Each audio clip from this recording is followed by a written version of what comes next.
किसान साथियों राम राम। आशा और उम्मीद करता हूं कि आप सब ठीक ठाक होंगे। साथियों, आज हम इस वीडियो के अंदर चर्चा करने जा रहे हैं अनाज भाव की। विशेषकर जो किसान ग्वार के ऊपर ज़्यादा चिंतित हैं, मैं उनको थोड़ी समझाने की कोशिश कर रहा हूं। हमारा ये कोई अकेले ग्वार का चैनल नहीं है। कुछ किसान साथी कहते हैं ग्वार का चैनल नहीं, अनेक फसलों की जानकारी, रोग की, बीमारी की, भाव की, आयात की, निर्यात की तमाम जानकारी हम वीडियो के माध्यम से आप तक पहुंचाई जा रही है। आपका ज्ञान बढ़ाया जा रहा है। इसीलिए कहता हूं कि हमारे इस चैनल को सब्सक्राइब कर लें, इसके साथ जुड़ जाए ताकि आपको एक एक जानकारी मिलती रहे। शेयर करोगे तो आपके अपने भाइयों का ज्ञान बढ़ेगा, उन्हें जानकारी मिलेगी, किसान को फायदा होगा, और किसान को फायदा होगा तो देश को फायदा होगा। मैं आपकी जानकारी के लिए अनाज भाव के बारे में थोड़ी आपके सामने विस्तृत चर्चा करके बताने जा रहा हूं। थोड़ा सुनिए। हल्दी बेचारी 65 में रो रही थी, कोई पूछता नहीं था। कोने में रोती थी, कोई नहीं पूछने वाला। आज 180 और 200 रुपए से ऊपर बिक रही है, ये नोट कर लें। और बोरी भर भर के सब लोग खरीदार बाजार में आए हुए हैं। धनिया 70-72 रुपए में कोई पूछने वाला नहीं था, और कचरा कह के निकाल रहे थे भी ये तो कचरा है, हम नहीं लेंगे। परंतु आज 160 रुपए में धनिया के लिए भीड़ लगी हुई है। जीरा 12,000 या 13,000, 15,000, 130-150 रुपए। इसमें जो बेचने आता था तो खरीदार मुंह फेर लेता था, हम नहीं लेंगे इसको। आज क्या हुआ है, जब 600 रुपए का रेट हुआ और आज भी 20,000 रुपए से ऊपर चला, तो धनिया के लिए लाइन लगनी शुरू हो चुकी, क्योंकि 60,000 रुपए भी धनिया बिका था। चांदी 85,000 में कोई लेने वाला नहीं था, क्या करोगे इसका, और 4 लाख रुपए बन गई। 7 लाख के भी लोग सपने लेने लगे। 2 महीना पहले 3500 रुपए में कोको पड़ा था, कोई पूछने वाला नहीं था, और 4,000 पार हुआ तो सारे के सारे खरीदार बाजार में आ गए। सोयाबीन 4200 और 4500 रुपए में कोई ये कहता था इसका कोई खरीदार नहीं है। जब 7,000 रुपए के भाव बने तो लाइन लग गई। साथियों, मैं आपकी जानकारी के लिए बता दूं, हर जिन्स के समय भाव का समय होता है, टाइम होता है। हम इस बात को स्वीकार करते हैं कि ग्वार का टाइम बहुत लंबे समय से खराब चल रहा है, परंतु जो उम्मीदें दिखाई दे रही है वो लहसुन में आपने सुना 10, 20, 30, 40 रुपए किलो के हिसाब से लहसुन मंडियों में किसान का कोई पूछने वाला नहीं था। और जब लहसुन पिछले साल 2 साल पहले जब 400 पार निकला तो लहसुन का एक जो गंठा था उसकी गिनती होने लगी। प्याज 6 और 7 रुपए में मंडियों में बिका। आज 40 रुपए आपको मिल रहा है प्याज खाने के। आप इच्छुक, जो महंगा हो रहा है ना, प्याज स्वाद भी लग रहा है। मैं कितने उदाहरण दूं कि अरंडी को कोई पूछ नहीं रहा था भी, अरंडी कोई काम की नहीं, कोई नहीं बिजाई करता। आज 7,000 प्लस अरंडी के भाव मिल रहे हैं। ये नहीं है कि किसी चीज़ का समय नहीं बदलता है। समय भी आता है, सफलता भी मिलती है, पर कुछ जिन्सों के अंदर समय बहुत ज़्यादा लग जाता है। तब हमें होता क्या है कि परेशानी होती है, और जिस चीज़ में ज़्यादा समय लगता है उससे नफरत भी होती है। आज ग्वार से नफरत होगी, और ग्वार की बिजाई भी घट गई, और बिजाई तो बरसातों के कारण भी घटी है।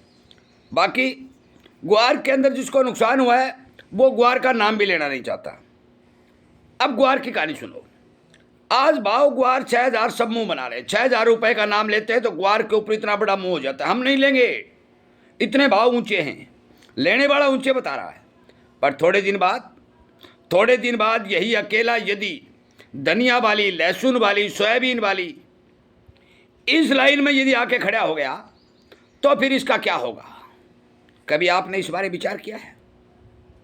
मैं ये क्लियर कर देता हूं, 100 में से 99 चोर हैं, और ये झूठा शोर मचाया जा रहा है भी माल बहुत है, फलाना झिगड़ा।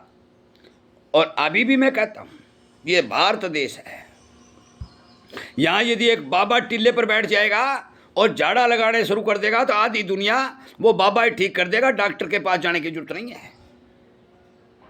साथियों, मैं स्पष्ट तौर पर आपको इस वीडियो के माध्यम से एक बता देना चाहता हूं, आप जो भी अनाज की बिजाई करें, चाहे वो किसी भी चीज की बिजाई करो, उस अनाज को संभाल के रखो, समय समय पर उसका इंतजार करो, धीरे धीरे करके बेचो और एक एक दाने का महत्व समझो, क्योंकि वो एक दाना आपके खून और पसीने से आपके घर में आया है, आपके बच्चों की रोजी रोटी है। आप ये मत माने कि इसमें कभी तेजी नहीं आएगी, इसके कभी भाव नहीं बनेंगे, ऐसा कुछ नहीं होता। नरमा भी 12,000 रुपये बिका था, 7,000 भी नरमा बेचा है, 6,500 भी नरमा किसानों ने बेचा है और आगे भी 12,000 बिकने की फिर उम्मीद है। ऐसी बात नहीं है, नुकसान होता है, परंतु जो धैर्य रखता है, समझदारी से काम लेता है, मैं आपके क्लियर कर देता हूं कि उसको फायदा जरूर होता है। अब इसमें जो हम सोचने विचारने वाली बात है ये है कि हर किसान को एक बात समझनी चाहिए कि हमें मंडी के अंदर माल किस हिसाब से बेचना है। प्याज की तरह नहीं, प्याज आ गया मंडियों में, बरसात हो रही है, मंडियों में दे दो 4-5 रुपये, 5 रुपये, 6 रुपये किलो में लुटा दो, इस तरह नहीं, घबराकर नहीं। कह तो घोड़ी घोड़ा में, कह ले गया चोर, इस हिसाब से चलिए, घबराना मत, डरना मत, क्योंकि माल आपके हाथ में है। माल आपके हाथ में, जब तक माल आपके हाथ में है कि भाव के मामले में थोड़ा बहुत ऊंचा नीचा नुकसान हो सकता है, परंतु बड़ा फायदा भी हो सकता है। यह भी विचार करने वाली बात है। सरसों जिस किसान ने 6,000 रुपये में बेच दी, आज किसान 8,000 रुपये बेच रहा है, 2,000 रुपये प्रति क्विंटल थोड़े ही दिन के 3 महीने में बढ़ गए। हम आपकी जानकारी के लिए बता दें, अनाज भाव का विश्लेषण कोई इतना भारी भरकम 100% ब्रह्मा भगवान नहीं है कि आगे की क्या कह दे, खुद कहे मंदी आएगी मंदी आएगी। क्यों भाई, किसको पता है मंदी आएगी? अब मैं कहता हूं तेजी आएगी तेजी आएगी। भाई तेजी की बात तो इसलिए की जाती है कि दुनिया में जनसंख्या बढ़ रही है, अनाज का उत्पादन घट रहा है, खपत बढ़ रही है, सप्लाई टूट रही है, जिसके कारण अनाज के अंदर तेजी दिखाई दे रही है। क्योंकि आज तक जिस चीज़ के मंदे से मंदे भाव यदि बोले जाएंगे तो अनाज के ही मंदे भाव बोले जाएंगे और किसी चीज़ के मंदे भाव नहीं है। इसलिए हम कहते हैं कि आगे आने वाले भाव समय में अनाज भाव में सुधार होगा, क्योंकि अनाज भाव जो है भारी भरकम मंदी के साथ लड़ाई लड़ रहे हैं। आज के सिस्टम के हिसाब से आधे अनाज भाव आपको मिल रहे हैं।